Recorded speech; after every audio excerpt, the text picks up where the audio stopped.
Ninakusalimu tena katika jina la Yesu mwana wa Mungu aliye hai. Ninaitwa Mwalimu Michael Mashauri. Tunaendelea na somo letu siku ya leo ambalo tulilianza leo ikiwa ni kipindi cha 3, na leo tutahitimisha somo letu. Somo letu linasema mambo ya kufanya na jinsi ya kuwa katika siku hizi za mwisho. Tulisoma kitabu cha Warumi sura ya 13 mstari wa 11 hadi wa 14, nami nitapenda tena niurudie nisome. Biblia inasema, na tukiujua wakati kwamba saa ya kuamka katika usingizi imekwisha kuwadia, kwa maana sasa wokovu wetu u karibu nasi kuliko tulipoanza kuamini. Usiku umeendelea sana, mchana umekaribia. Basi na tuyavue matendo ya giza na kuzivaa silaha za nuru. Kama ilivyohusika na mchana, na tuenende kwa adabu, si kwa ulafi na ulevi, si kwa ufisadi na uasherati, si kwa ugomvi na wivu, bali mvaeni Bwana Yesu Kristo, wala msiuangalie mwili hata kuwasha tamaa zake. Kwa hiyo neno hili ni la msingi sana. Ninapenda sana kulitafakari neno hili. Linatukumbusha kwamba majira yamekaribia. Tunaelekea mwisho, ndugu mpendwa. Uovu tunaouona sasa, pamoja na kwamba unaongezeka, tutakaribia kuuacha. Wale tunaouchukia, Baba atatupeleka huko juu. Mungu akupe neema uelewe masomo haya. Sasa nilisema katika maandalizi, katika wakati huu ambapo tunaona usiku unakaribia kuisha, tunapaswa kufanya nini? Tulijifunza mambo kadhaa. Jambo la kwanza tulisema tujitahidi kuutafuta na kuutunza na kuulinda utakatifu. Jambo la pili tukasema kuongeza bidii katika kufanya yale tuliyoagizwa na Bwana Yesu tuyafanye. Kuna mambo tumeagizwa kuyafanya, kwa hiyo hakikisha kwamba unatia bidii kuyafanya yale ambayo tumeagizwa tuyafanye. Jambo la tatu, kudumu katika kuomba na kujiombea. Dumu sana katika kuomba na kujiombea. Kwa hakika jambo hili nilizungumza kwa muhtasari sana, lakini kwa kweli unatakiwa kujiombea na kuomba sana, ili tuweze kukabiliana na majira haya tulionayo, mambo yaliyopo leo. Watu wengi wanafika mahali wokovu wanaona unawashinda, maisha matakatifu yanawashinda, kwa sababu wanapunguza nguvu kwenye kuomba. Na shetani anapambana sana kuhakikisha watu hawaombi, ili wakose nguvu ya kuwasaidia, wakose neema ya kustahimili. Kwa hiyo hakikisha kwamba Mungu wa mbinguni anakusaidia, unapata neema. Nilijaribu kutoa mifano michache, lakini kuna mifano mingi. Sasa hivi usaliti upo kila mahali, hata watu kwenye ndoa zao wanasalitiana. Usaliti ambao pasipo maombi hutaweza kustahimili, pasipo maombi hutaweza kulinda, na mambo mengine mengi. Lakini jambo la 4 tulisema kujinasua na kujichunga mioyo yetu isilemewe na dunia na mwili. Isilemewe. Tukasema tuna maisha haya tunaendelea nayo, tunatafuta pesa, tunataka kufanya mambo mengi, tunataka kuweka miradi, tuna vitu vingi sana tunataka, lakini hakikisha Biblia inasema uchunge, ujiangalie, usilemewe. Ikafika mahali maisha yakakushika, hata Mungu akawa mbali. Mungu akawekwa mbali sasa, kwa sababu wewe ni maisha tu, huambiwi kitu. Wewe ni pesa tu, hata muda wa ibada huna, muda wa neno huna, muda wa kuomba huna. Wewe ni pesa, ni pesa, ni pesa. Angalia sana, Biblia inasema, Bwana alituambia angalieni mioyo yenu isilemewe ukazidiwa. Sasa leo tunaingia katika jambo la 5. Jambo la 5 ambalo ni maelekezo tuliyopewa namna ambavyo tunapaswa kuishi katika nyakati hizi za mwisho ni kuishi kwa kuhimizana, kuonyana, kuangaliana na kukumbushana. Narudia, kuhimizana, kuonyana, kuangaliana na kukumbushana. Kama hivi ninavyofanya leo, tunakumbushana, lakini tunaonyana. Katika kitabu cha Waebrania sura ile ya 10 na ule mstari wa 23 mpaka wa 25, Biblia inasema hivi: na mlishike sana ungamo la tumaini letu lisigeuke, maana yeye aliyeahidi ni mwaminifu. Tukaangaliane sisi kwa sisi na kuhimizana katika upendo na kazi nzuri, wala tusiache kukusanyika pamoja kama ilivyo desturi ya wengine, bali tuonyane na kuzidi kufanya hivyo. Kwa nini? Kwa kadiri muonavyo siku ile kuwa inakaribia. Unaona Kwa hiyo swala la kuonyana, kukumbushana, kuangaliana, kuhimizana linahusianishwa na siku ile inakaribia. Kwa hiyo nikikuona mpendo mwenzangu hufiki ibadani, napaswa nikwambie ndugu yangu, usipunguze ibada. Ukiona kuna mambo unafanya ambayo yako kinyume na neno la Mungu, au kaniona mimi nafanya mambo ambayo kinyume na neno la Mungu, unapaswa kunikumbusha, ndugu yangu, siku inakaribia. Mbona nakuona unataka kutoka kwenye mstari? Kwa hiyo tumehimizwa, huu ndio wakati wenyewe kuangaliana. Unaangalia mwenzako anaendaje, wokovu wake unaendaje, utumishi wake unaendaje, ili umsaidie. Kwa kufanya hivyo utamuokoa. Kwa hiyo ni jambo la msingi. Katika Ibrania sura ya 3 na ule mstari wa 12 mpaka 14, Biblia tena inatuambia hivyo. Ibrania sura ya 3:12 mpaka 14, Biblia inasema, angalieni ndugu zangu, usiwe katika mmoja wenu moyo mbovu wa kutokuamini kwa kujitenga na Mungu aliye hai, lakini muonyane kila siku maadamu itwapo leo, ili mmoja wenu asifanywe mgumu kwa udanganyifu wa dhambi. Kwa maana tumekuwa washirika wa Kristo, kama tukishikamana na mwanzo wa uthabiti wetu kwa nguvu mpaka mwisho. Kwa sisi tumekuwa washirika wa Kristo, tunakuwa na sifa hiyo pale tutakaposhika ule uthabiti wetu, kama tulivyoamua. Tumeokoka, hatuangalii kuchekwa, hatuangalii kuzomewa. Watu wanaweza wakasema maneno mengi, wakati mwingine tunaonekana washamba. Wengine kama mimi tulichelewa kuingia kwenye mambo ya WhatsApp na nini, tukiwa tunayatafiti kwanza niishije vipi ili asije akatuteka. Lakini tulichekwa, watu wengine walituona washamba lakini mimi binafsi sikuona shida kuitwa mshamba. Maana hata Biblia inasema tujapoonekana wajinga hatutapotea kwenye ile njia ya utakatifu. Hiyo ni maana yake nini? Tunataka kuwa makini na ule uthabiti tulionao. Tumemkiri Yesu, tumemaanisha. Sasa uthabiti ule uendelee. Kwa unapoona mwenzako anakwenda kinyume, unashauriana naye, unaonyana naye. Ndio maana huduma ya kuonyana ipo, na kuhimizana kupo, na kukumbushana. Sasa wewe na mimi tunatakiwa tuweje sasa wakati huu? Na sasa jambo la msingi ni kujifunza na kujizoeza kutii, kukubali, kusikiliza, kukubaliana na kunyenyekea. Wenzako wanapokushauri, wenzako wanapokuonya, bwana ndugu, mbona nimesikia mwenendo sio mzuri bwana, ama nimeambiwa na fulani, au wewe jifunze kusikiliza. Kuna watu wengine wana tabia za ajabu. Kimwita ukamwambia bwana, mbona kuna tabia, anafoka. Kwani wewe nini? Unajifanya watakatifu na kadhalika. Huyu mtu hajui neno.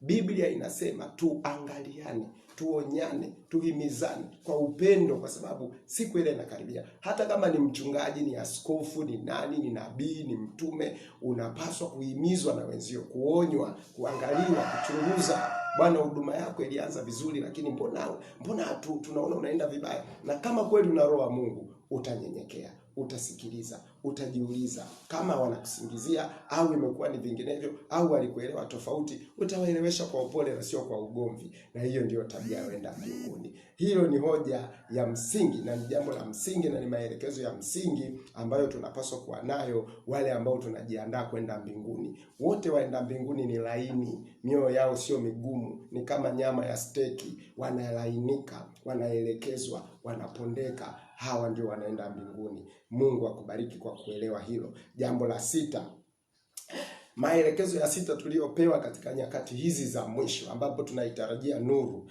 Jambo lingine ni kuwa na mkao wa kumngoja Bwana, mkao wa kumsubiri, kuishi maisha ya kumsubiri Mungu.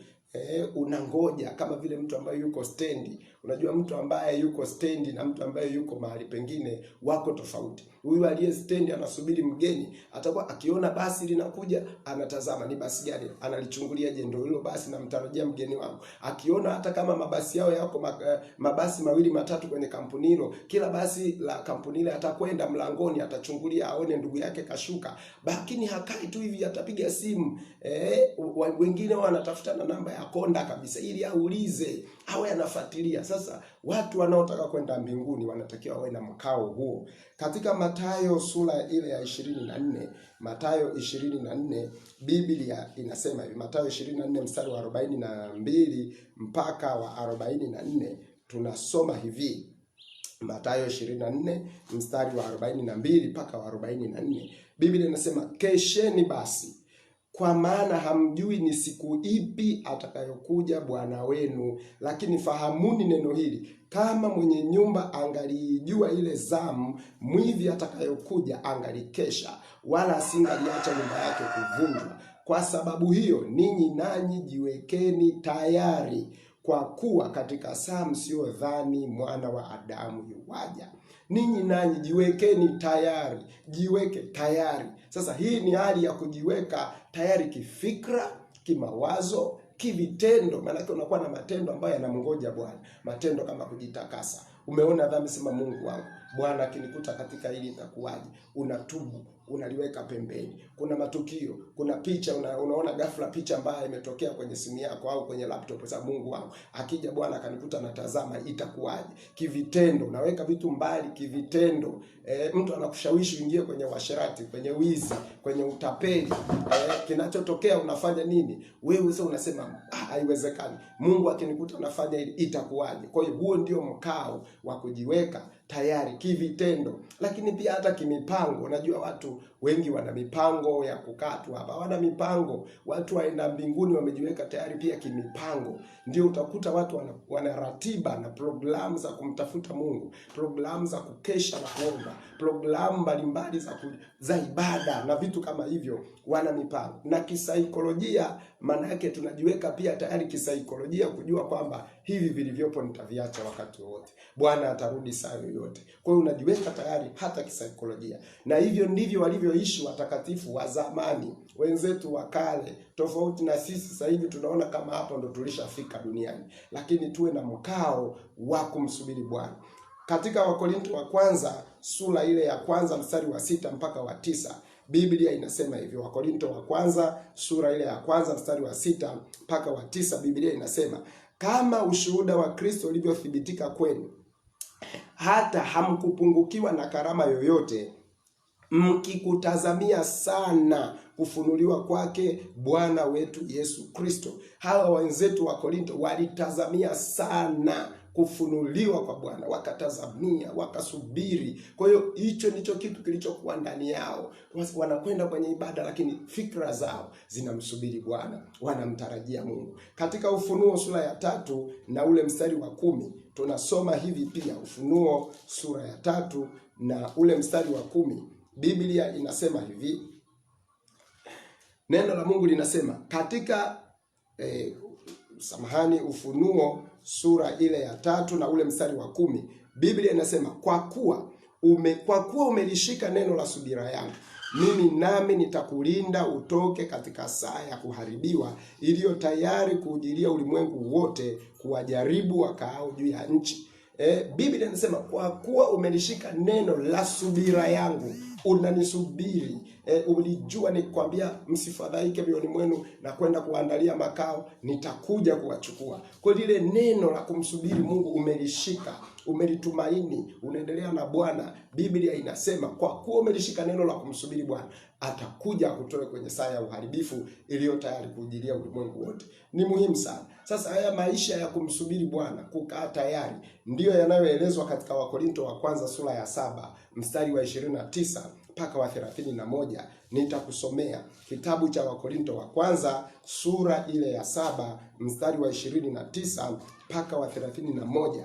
Biblia inasema, lakini ndugu, nasema hivi, muda ubakio si mwingi, basi tokea sasa wale walio na wake na wawe kama hawana, na wale walio na wale waliao kama hawalii, na wale wafurahio kama hawafurahi, na wale wanunuao kama hawana kitu, na wale wautumiao ulimwengu huu kama hawautumii sana, kwa maana mambo ya ulimwengu huu yanapita. Kwa hiyo Biblia inasema wewe mwenye mke, mwenye mume, isifike mahali ukasahau kabisa kwamba kuna siku moja Bwana atarudi. Kuna ahadi ya kumsubiri Bwana, ukabaki unafurahia mke tu mume, kama ambavyo nilisikia ushuhuda kijana mmoja siku ya harusi ameambiwa, kijana, unaonaje Yesu akirudi leo? Akasema atakuwa amenikwaza sana. Sasa huyu ni kwamba ameoa, anawaza tu akafurahi na mke wake, akafurahi tu kwenye ndoa, anasahau kwamba Bwana alisema atarudi, atakuta wengine wanaoa na kuolewa. Inawezekana kuna siku watu watakutwa ndoa wako kwenye kitchen party, watakutwa ndoa wako kanisani wanafunga ndoa, au ndoa wako ukumbini. Bwana alisema atakuja saa yoyote. Sasa Mungu atupe neema. Tunautumia ulimwengu, lakini tuwe ni kama hatuutumii. Ndiyo maana watu ambao wana fikra nzuri wanaelewa, tunaposema ulimwengu tusiupende, tusiweke urafiki na ulimwengu, si haimaanishi tusitumie, haimaanishi tusilime, haimaanishi tusifanye kazi au tusisome, lakini tunasoma, tunafanya kazi, tunapanda, tunavuna, lakini Biblia inasema tuwe ni kama hatuutumii vile. Mawazo yetu kisaikolojia tunamngoja Bwana. Napanda, lakini Bwana anaweza kuja saa yoyote. Nimeagiza gari, lakini Bwana anaweza kuja saa yoyote. Ninajenga gorofa, lakini Bwana anaweza kuja saa yoyote. Kwa hiyo nikaliacha. Huo ni mkao wa kumngoja Bwana. Kwa hiyo tunapaswa kwamba kila saa niseme niko tayari Bwana. Haleluya. Na uje sasa Bwana. Ndiyo, niko tayari. Na hayo ndiyo matarajio ya Mungu. Mungu anatarajia, Yesu anatarajia, Roho Mtakatifu anatarajia, na malaika watakatifu wanatarajia kwamba watu wa Mungu wawe wako tayari. Tena wawe wanatamani. Ukisoma Biblia juu ya siku ya Bwana, huenda kuna siku nitafundisha sifa za siku ya Bwana, unaona kabisa watu wa Mungu wanatakiwa wapige magoti kuiomba, sema Mungu uje uokoe. Lakini mambo haya yako kinyume. Watu wanasema Mungu niache kidogo niendelee. Majuzi nilimuuliza kijana mmoja, ndugu, hivyo Bwana akija akakwambia mwanangu nirudi au nisirudi? Akasema nitamwambia ngoja kidogo. Sasa unangoja nini? Unataka kungoja nini kama yeye amesema nataka kurudi? Sasa kama unamngoja mtu aje na unajua anakupeleka mahali pazuri, basi utamngoja kwa matumaini, utamngoja kwa furaha. Mungu atupe neema. Kitabu cha Ufunuo sura ya 22 na ule mstari wa 17 na mstari wa 20. Ufunuo sura ya 22 tutasoma mstari wa 17 alafu tutasoma mstari wa 20. Biblia inasema, na Roho na bibi harusi wasema njoo, naye asikiaye na aseme njoo, na naye mwenye kiu na aje, na yeye atakaye na ayatwae maji ya uzima bure. Ule mstari wa 20 Biblia inasema, yeye mwenye kuyashuhudia haya asema, naam, naja upesi. Amina, na uje Bwana Yesu. Haleluya. Kwa hiyo unaona, yeye mwenyewe Bwana Yesu asema, yaani nakuja, nina hamu kuja kuwachukua watoto wangu. Nataka niwatoe kwenye uharibifu. Magonjwa kama haya na mambo mengine mazito yanakuja mbele baada ya haya, kwa sababu yameandikwa kwenye Biblia. Hatuwezi kuyakanusha. Kuna mambo tutaomba Mungu atatuzuia, atayazuia, lakini kuna mambo yameandikwa. Tunachotakiwa ni kujiombea, kupambana nayo, ni kujiombea kuwa tayari tutakuja kutolewa. Kuna uharibifu mwingine mkubwa utakuja, kanisa litatolewa. Ndio maana akasema, kwa kuwa umelishika neno la subira yangu, mimi nami nitakulinda, nitakutoa kwenye saa ya uharibifu. Kwa hiyo tunahitaji kumuomba Mungu sana, kuomba na kujiweka tayari. Lakini simaanishi kwamba basi na tufe tu tuondoke, hapana. Tunaisubiri ile saa ya Bwana, tunaiombea saa ya Bwana. Tunaomba Mungu atusaidie atakapokuja, akute tuko stendi tayari, tunamsubiri na mabegi yetu, utakatifu wetu, matendo yetu, utumishi wetu, tunamngoja tuende mbinguni. Mungu akupe neema, mtu wa Mungu, kama mkao wa kumngoja Bwana. Haleluya. Hoja nyingine ambayo ni ya msingi sana, na tukikazana kuomba, mtu wa Mungu, ukajiombea sana, utashangaa tu moyo wako uko tayari. Yaani nafika tu mahali unajisikia tu haleluya Bwana, na uje ni salama rohoni mwangu. Watu wanaimba nyimbo hizo, na utakapokuja sina hofu wala sitaogopa, kwa sababu ni salama. Watu walioimba nyimbo hizi ni watu waliojiombea, watu waliomba mpaka mioyo yao ikawa tayari. Waliendelea kuwekeza, lakini mioyo yao iko tayari. Wanasema utakapokuja niko salama. Haleluya. Jambo la 7 ambayo ni maelekezo ya msingi sana, ni muhimu sana uzingatie, ni kutoutumainia na kuutamani ulimwengu huu, bali mbinguni. Kuto kuutumainia, tusiweke matumaini yetu hapa. Matumaini yetu kwamba uzima wetu ni haya magari tulionayo, ni majumba tulionayo. Tukaweka matumaini kwenye afya tulizonazo. Wengine wanainua vyuma, wengine kwa sababu wana pesa wanakula mlo kamili na kadhalika. Kwa hiyo wakatumainia mageti yao na kutumainia ulimwengu, kutumainia utajiri ulionao, na kuutamani badala ya kutamani mbinguni. Kwa hiyo Mungu atusaidie. Tunatakiwa kuishi tukitumainia mbingu, tukitamani huko ndiko makazi yetu ya milele. Tuangalie kitabu cha Mambo ya Nyakati wa Pili sura ya 29 ule mstari wa 14 na wa 15, tuone watakatifu wenzetu wa zamani waliishi wakiwa na kitu gani moyoni katika ulimwengu huu. Mambo ya Nyakati wa Pili 29, 14 na 15. Biblia inasema hivi. Haleluya, haleluya, mtu wa Mungu.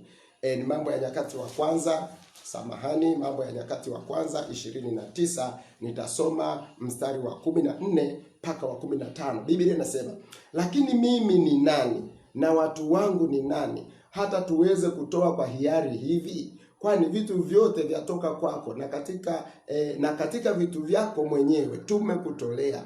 Kwani sisi tu wageni mbele zako, sisi tu wageni. Huyu ni Daudi. Baba anasema tu wageni mbele zako, na wasafiri kama walivyokuwa baba zetu wote, na kama kivuli siku zetu duniani, wala taraja ya kukaa hapana. Taraja ya kukaa duniani haipo. Watu hao walitarajia, walimweleza Mungu matarajio yao kwamba Baba, tuko duniani, nimekusanya mali, tunataka tukujengee hekalu kubwa la thamani, lakini pamoja na hayo sio kwamba ndio tunataraja sasa tutakaa hapa. Hapana, tunatamani kule juu. Sisi ni wageni wako Mungu, sisi hapa duniani ni wasafiri. Mtu mwenye mawazo ya namna hii, hata maombi yake ni ya tofauti. Huwezi kukuta mtu wa namna hii anadhulumu mali za watu. Watu wanaodhulumu mali za watu, watu wanafanya ujambazi, watu wanapora vitu vya watu, wengine wanagombania hata mipaka tu ya nyumba. Hizi ni ugomvi, hawasemeshani. Mtu hayuko tayari kuachia kiatua kimoja. Mtu yuko tayari kumdhulumu mwenzake. Kwa sababu gani? Anafikiri hilo ndio tumaini lake. Lakini Mungu akusaidie, mtu wa Mungu. Hata ikitokea mtu anakudhulumu na serikali, inawezekana labda ukashtaki na bado ukaona unashindwa, maana mambo huwa yanatokea. Haki unayo na baadaye inapotea. Mungu akusaidie na mimi anisaidie. Kwa maombi tutapata ile neema kujua kwamba tunapita.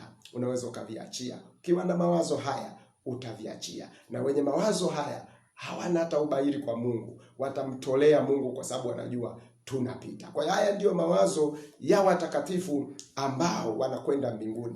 Sasa hii ni hali ya kuuzoeza moyo, kujua kwamba hapa duniani si petu. Tunaishi lakini si petu. Kule mbinguni ndio kwetu. Kwa hiyo saa yoyote tutapaacha, kwa njia yoyote tuliyopangiwa kutoka hapa na Mungu. Inaweza kawa ni unyakuo, inaweza kawa njia yoyote, Mungu anajua. Ndio maana wako watakatifu waliugua wakafa, wakaenda mbinguni, na wengine waliondoka wakiwa bado hata sio wazee. Kwa hiyo Mungu akusaidie. Usoma Biblia yako vizuri, utaelewa kile ambacho ninakisema. Biblia inasema maisha yetu hapa ni kama mvuke, ni kama moshi, tunapita, tutakwenda mbinguni. Waraka wa kwanza wa Petro sura ya kwanza na ule mstari wa 17, Biblia yetu inasema hivi. Waraka wa kwanza wa Petro sura ya kwanza mstari wa 17, Biblia inasema na ikiwa mnamwita Baba yeye ahukumuye kila mtu pasipo upendeleo kwa kadiri ya kazi yake, enendeni kwa hofu katika wakati wenu wa kukaa hapa kama wageni. Twende kwa hofu katika wakati wetu wa kukaa hapa kama wageni. Kwa tujijue ni wageni, watu wa Mungu, tunapita. Ndiyo maana katika Yohana 14 kuanzia mstari wa kwanza Bwana anasema, msifadhaike mioyoni mwenu, msiogope, mnamwamini Mungu, niaminini na mimi, kwa sababu naenda kuwaandalia makao, ili kule niliko mimi na ninyi muweko. Msifadhaike wanangu, kule mbinguni kuna majumba, anasema kuna makao mengi, kama sivyo angetuambia. Lakini Bwana amesema hii yote inatupa matumaini, inatupa matumaini watu tunaokwenda mbinguni. Watu wa Mungu, tusitumainie sana ulimwengu huu tukafika mahali tukawa tayari kumwacha Bwana, tukawa tayari kuingia siku kwenye Freemason, tukawa tayari kutupa wokovu wetu, tukawa tayari kuharibu utumishi kwa sababu ya pesa, tukaingia kwenye udanganyifu, kudanganya watu, sijui kufanya na biashara humo na mambo ya ajabu, tukawa tunatamaza pesa za ulimwengu tukifikiri hii ndiyo starehe ya pekee. Hapana, Mungu akupe neema. Katika Wakolosai 3 na ule mstari wa 20, Biblia inasema ninyi watoto watiini wazazi wenu katika mambo yote, maana jambo hili lapendeza katika Bwana. Mungu anaendelea kutuhimiza watu wa Mungu kwamba tujitahidi hata katika maisha yetu tutii tu, kwa sababu sisi ni watu wa kupita. Mungu akupe neema, akusaidie. Naomba nisome Wafilipi 3:17 mpaka 21. Wafilipi 3:17 mpaka 21. Biblia inasema, ndugu zangu, mnifuate mimi, mkawatazame wao waendao kwa kufuata mfano tuliowapa ninyi. Maana wengi huenenda, ambao nimewaambieni mara nyingi habari zao, na sasa nawaambia hata kwa machozi, kuwa ni adui za msalaba wa Kristo. Mwisho wao ni uharibifu, Mungu wao ni tumbo, utukufu wao katika fedheha yao. Waniao mambo ya duniani. Watu wanania mambo ya duniani, watu wanania. Ndio maana nikakwambia wako watu hata wengine wanaua wazazi wao ili wapate pesa. Hawana muda na kuheshimu wazazi wao, kwa sababu watu wanaokwenda mbinguni huheshimu wazazi wao, watunza. Wengine wako tayari auwe baba yake. Biblia inasema hawaheshimu baba yake na mama yake, maana yake hawatunze. Yeye sio tu kwamba anawadharau, anaua kabisa ili apate pesa. Amenia mambo ya duniani. Dunia imekuwa tumaini lake. Ameutamani ulimwengu kiasi cha kuua baba yake, kiasi cha kuua mama yake. Mungu akupe neema, mtu wa Mungu. Anasema, kwa maana sisi wenyeji wetu uko mbinguni, kutoka huko tena tunamtazamia Mwokozi, Bwana Yesu Kristo. Haleluya! Kutoka huko tunamtazamia atakayeubadili mwili wetu wa unyonge upate kufanana na mwili wake wa utukufu, kwa uweza ule ambao kwa huo aweza hata kuvitiisha vitu vyote viwe chini yake. Kwa tunamtazamia, tunatamani wenyeji wetu huko mbinguni. Mungu akusaidie ndugu yangu, tujiombee sana kwamba tupapende mbinguni. Tuombe kuona kwamba kwenda mbinguni ni jambo la furaha, sio jambo la masikitiko. Mimi sijui ni kwa nini, na mimi najiombea kwamba kwa nini nafika mahali mtu akiambiwa hata na Mungu kwamba mwanangu nitakuchukua, mtu anafadhaika. Kwa nini? Lakini nimezisikia shuhuda za watu kadhaa waliokufa wakakutana huko na malaika au Bwana, mimi sijui, wakarudi. Wanasema sikutamani kurudi. Mimi pia niliwahi kuota ndoto nimechukuliwa niko juu. Kwa kweli sikutamani kurudi. Niliwaambia mimi sirudi, lakini nikaonyeshwa tu njia ghafla, nikajikuta niko duniani, nimeamka niko kitandani, nilipata tu mafunzo mbalimbali. Mungu atusaidie. Wenzetu waliona kwenda mbinguni ni faida. Angalia kitabu cha Wafilipi kwa mfano. Wafilipi, mtumishi wa Mungu Paulo anasema sura ile ya kwanza mstari wa 21 mpaka wa 26, anasema, kwa maana kwangu mimi kuishi ni Kristo na kufa ni faida. Kwa hiyo anaona faida. Kwa nini Paulo anasema hivi? Ila ikiwa kuishi katika mwili kwangu mimi ni matunda ya kazi, basi nitakalolichagua silitambui. Ninasongwa katikati ya mambo mawili. Ninatamani kwenda zangu nikae na Kristo, maana ni vizuri zaidi sana. Anasema ni vizuri zaidi sana kwenda kukaa na Kristo. Mwenzetu ana mawazo hayo, lakini anaendelea anasema, bali kudumu katika mwili kwahitajiwa zaidi kwa ajili yenu, nami nikitumaini hayo, najua ya kuwa nitakaa na kudumu pamoja nanyi, ili mpate kuendelea na kufurahi katika imani, hata mzidi kuona fahari katika Kristo Yesu juu yangu, kwa sababu ya kuwapo kwangu pamoja nanyi tena. Lakini anasema ninasongwa na mambo mawili jamani. Kuondoka mimi natamani, ndio unaona vizuri, lakini nikibaki najua nitatoa neno kwa ajili yenu. Bado kazi ipo, bado kuna maeneo sijafika. Kwa hiyo akasema basi Mungu atanitunza. Hata mimi sijasema uombe kufa leo, hapana, lakini ninachosema moyo wako na wangu viwe vinatamani kukaa na Bwana, kuona ni vitu vizuri zaidi sana kuliko kuvitumainia vitu vya duniani na kuutumainia ulimwengu huu wa sasa. Kwa hiyo Mungu akupe neema, tuutumainie uzima wa milele ule ujao usiobatilika, zaidi ya kutumainia huu uzima tulionao. Na mtu mwenye mawazo haya, huyo ndiye anaitwa mtu ambaye hana kiburi cha uzima. Maana mtu anajua kwamba haya maisha yanapita, ulimwengu huu nitauacha, hivi vyote ndivyo navyo nitaviacha, pamoja na kujenga hivi ninavyojenga, lakini nitaviacha.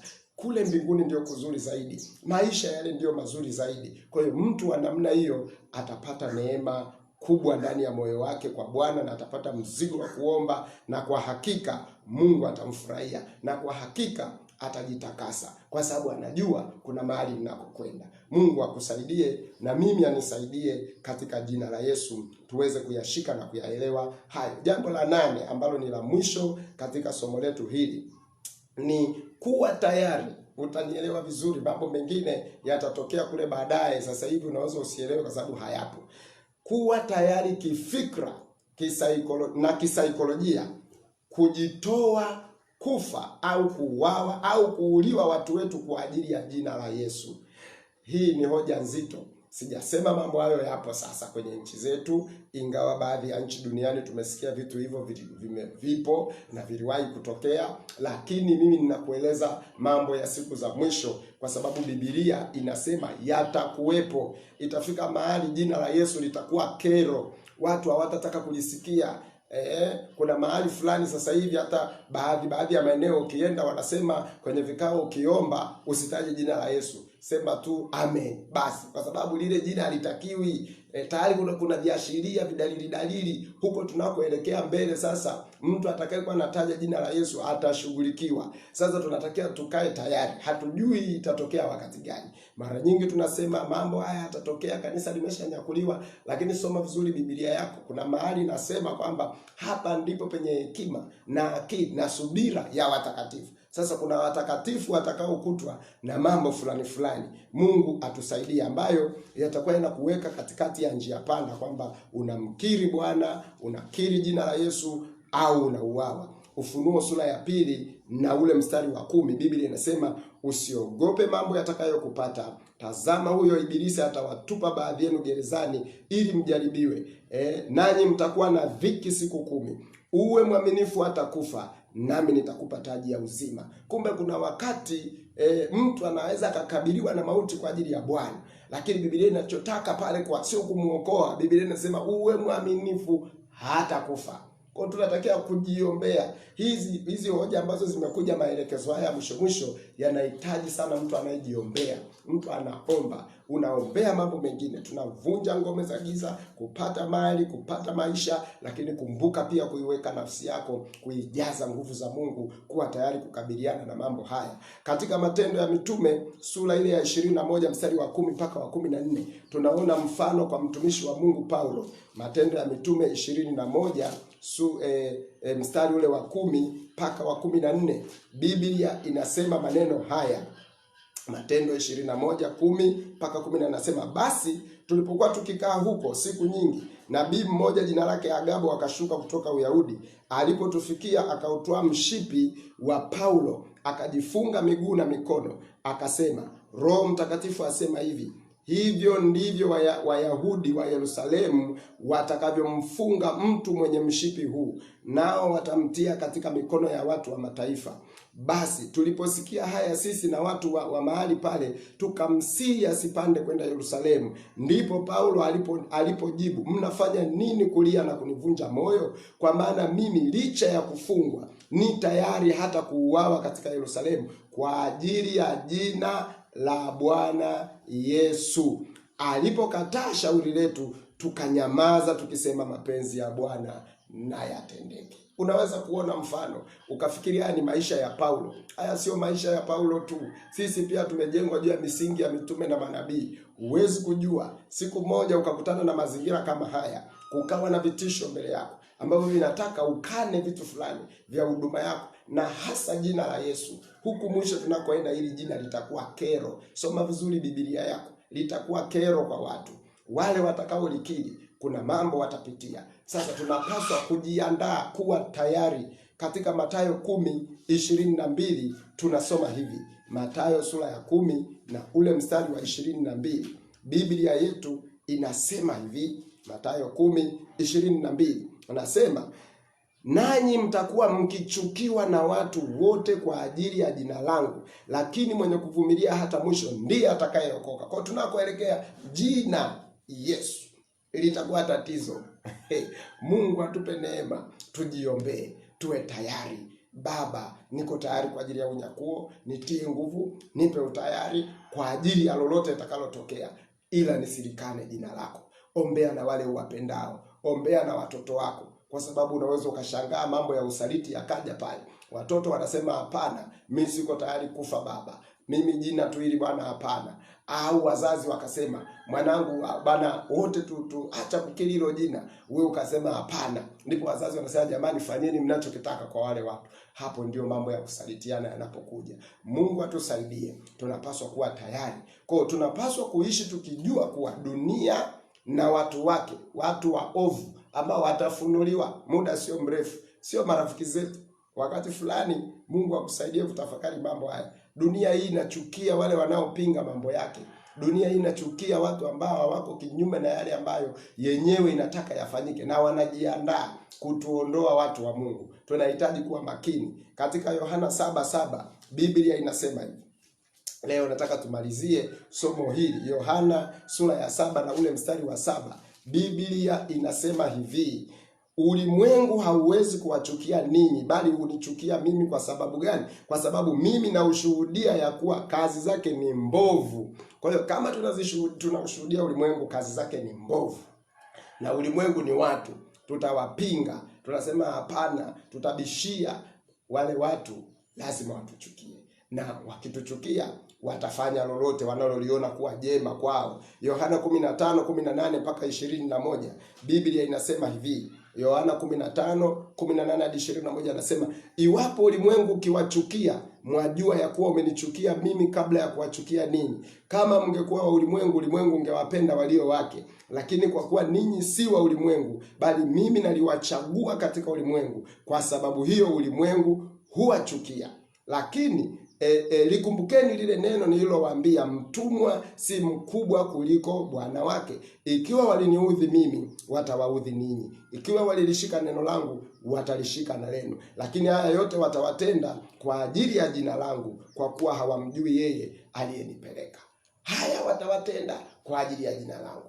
Ulimwengu ulimchukia Bwana, mimi na wewe pia unaweza kutogeuka saa yoyote.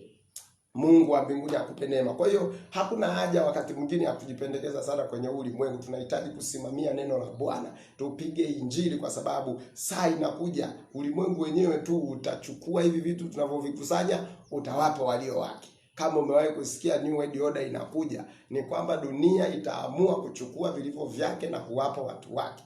Biblia inasema wote ambao hawatakuwa na chapa ya ule mnyama hawatauza wala hawatanunua. Na kwa taarifa yako, mikakati inaendelea. Wakati haya yanatokea, mikakati ya kiuchumi inaendelea, mikakati ya mambo ya kisiasa pia duniani inaendelea. New World Order inakuja, na ikija itachukua vilivyo vyake, itawapa walio wake. Sasa tuombe Mungu kwamba mambo haya yanapotokea tuwe tumeshanyakuliwa tayari, na muda sio mrefu sana haya yatatokea. Sasa hapa ndipo wale wanaoipenda dunia watakapoanza kumkana Bwana, maana wataona vitu vyao vinachukuliwa, vitu vyao vinaondoka. Ndipo mambo ya kusalitiana yatakapoanza. Mungu akupe neema, akusaidie na mimi anisaidie. Na Biblia inasema kutakuwa na kusalitiana, na usaliti hauwezi kuwa usaliti kama haujafanywa na mtu aliye karibu na wewe. Hawezi adui yako akafanya usaliti, yule ni adui yako. Anayekusaliti, ukisikia usaliti umefanywa na mtu wa karibu na wewe, mtu uliyekula naye, anayejua siri zako, anajua utakimbilia wapi. Ndio maana itakuwa ngumu, hakuna kwa kukimbilia. Mwanao akikusaliti anajua kona zako zote. Baba yako akikusaliti anajua kona zako zote. Rafiki yako akikusaliti anajua kona zako zote. Mchungaji wako au washirika wako wanajua utakimbilia wapi. Kimbilio linabaki moja tu, kumkiri Yesu na kuuawa. Tunahitaji kuomba Mungu atupe neema katika jina la Yesu, tuwe tayari. Kimbilio letu litabaki ni kumkiri Yesu. Kwa hiyo Mungu akusaidie sana na akupe neema, na mimi anipe neema. Tunachotakiwa ni kujiombea na kujiandaa ili tusibaki tukasimangwa. Pia tujue kwamba mapenzi ya Mungu ni kuja kutuchukua na kutuokoa na kutupeleka mbinguni. Ndio maana Mungu anashughulika kwa mambo yetu, anatufundisha kama hivi, anatuamsha. Jambo la msingi tu, acha kiburi. Sasa hivi watu wana kiburi. Sasa hizi watu ni wajuaji, watu hawataki kusikia. Kila mtu anajua. Hatukatai kujua, lakini ni vizuri kujifunza kusikiliza. Ni vizuri kujifundisha kuwa mtii. Ni vizuri kujifunza kunyenyekea. Ni vizuri sana kujifunza kulipokea jambo alafu nalitafakari. Mtu wa Mungu, Mungu akubariki sana. Tutaendelea kujifunza. Na hili somo linatengeneza uhusiano wako mzuri na Mungu, lakini pia liko somo lingine linatengeneza uhusiano wako na watu. Tutayafundisha haya kadri Mungu anavyotupa neema, kwa sababu ni kweli kwamba usiku umeendelea sana, hatuna muda. Mara nyingi nalikuwa nikiomba kwa ajili ya huduma yangu, nilikuwa naota unyakuo, naonyeshwa siku zimeisha. Mara nyingine nikaona zimebaki dakika 47 na mtu anasema muda umeisha. Ile sehemu ya saa imebaki 00, alafu zile sekunde zinakimbia kuliko za kwetu. Nikasema inawezekanaje? Nasikia mtu anasema muda umeisha, muda umeisha. Kila nikiombea huduma, baba sasa inakuwaje? Mungu ananionyesha muda umeisha, muda umeisha. Kwa hiyo tufanye kazi. Wewe uliye na kitu, kitoe kwa watu. Wewe ambaye ulikuwa unalegalega, rudi kwa Bwana. Uliyekuwa unautumia ulimwengu, hebu sasa kaa chini, tafakari tena. Mungu hajakukataza kuwa na mali, Mungu hajakukataza kutumia ulimwengu. Unaweza kutumia vyote hivyo, hata sisi tunavitumia, hata sisi tunavyo, tuna mipango, tunavitafuta, tuna familia, tumeoa, wanaolewa watu wa Mungu, lakini kuna kitu kingine ndani ya akili, kuna kitu kingine ndani ya moyo, tunajua hapa tunapita. Rudi, kaa vizuri na Bwana, zingatia yale tuliyojifunza na Mungu atakubariki sana. Baada ya somo hili nitaanza kufundisha somo la pili lingine ambalo linasema jinsi ya kuishi na watu sawasawa na neno la Mungu, kwa sababu hukumu ya Mungu itazingatia matendo, na matendo tunayatenda kwa watu. Sasa watu wengi hatujui neno linasema nini, kwa tunaweza kujikuta tumeangukia kwenye mtego tusioujua. Endelea kufuatilia, endelea kuwashirikisha na wengine ujumbe huu, na Mungu wa mbinguni atakubariki sana. Basi naenda nikakuombee sasa katika jina la Yesu. Baba, ninalibariki jina lako, wewe uliyetufundisha somo hili. Tumejifunza Bwana, ingawa ni kwa ufupi, lakini ninaamini Roho Mtakatifu umesema na ndugu yangu anayesikiliza, na utaendelea kusema naye zaidi. Maisha haya Bwana tunapita, hakika tunapita. Tunapoendelea kulia na magonjwa haya kitokea, bado tunasikia tena kuna vitu vingine vitatokea, mambo mengine mengi Bwana katika anga. Mungu, kweli ni nyakati za mwisho. Tusaidie, utupe akili, tupe ufahamu, tupe moyo wa kujua, tupe neema ya kukaa na kutafakari tena. Tugeuze mioyo Baba ikuelekee wewe, tupe kuyaelewa maandiko. Baba, ninakurudishia sifa na utukufu. Sante kwa neema yako. Mponye ndugu yangu anayenisikiliza na kumbariki kwa jina la Yesu. Na mtu wa Mungu, kabla sijahitimisha, yawezekana ulikuwa hujaokoka alafu ungetamani hata sasa kumpokea Yesu. Inawezekana hata kupitia huduma hii unayoisikiliza sasa. Bwana yuko hapo, Mungu yuko pamoja na wewe. Sala ya toba sio kati ya mhubiri na wewe, ila ni kati ya wewe na Mungu, kulingana na kweli ya moyo wako. Nitakuongoza sala ya toba kwa maneno yafuatayo. Hebu sema: Mungu Baba, katika jina la Yesu ninakuomba unisamehe dhambi zangu zote nilizokukosea kwa kuwaza, kwa kunena na kutenda. Ninaomba Bwana ulifute jina langu kwenye kitabu cha hukumu, uliandike jina langu kwenye kitabu cha uzima. Yesu, nakuomba unipokee, nakuomba unikumbatie, nakuomba usiniache, katika jina la Yesu, amen. Tunaokoka namna hiyo. Mungu akubariki, akusaidie, akupe neema. Fuatilia somo la maana ya kuokoka katika ukurasa wangu ambao umeandikwa Gospel Knowledge Teachings. Nimefundisha maana ya kuokoka. Kajifunze vizuri na wasiliana na watumishi wa Mungu waliookoka, na watu wengine waliookoka watakusaidia ili tufike mbinguni. Amen.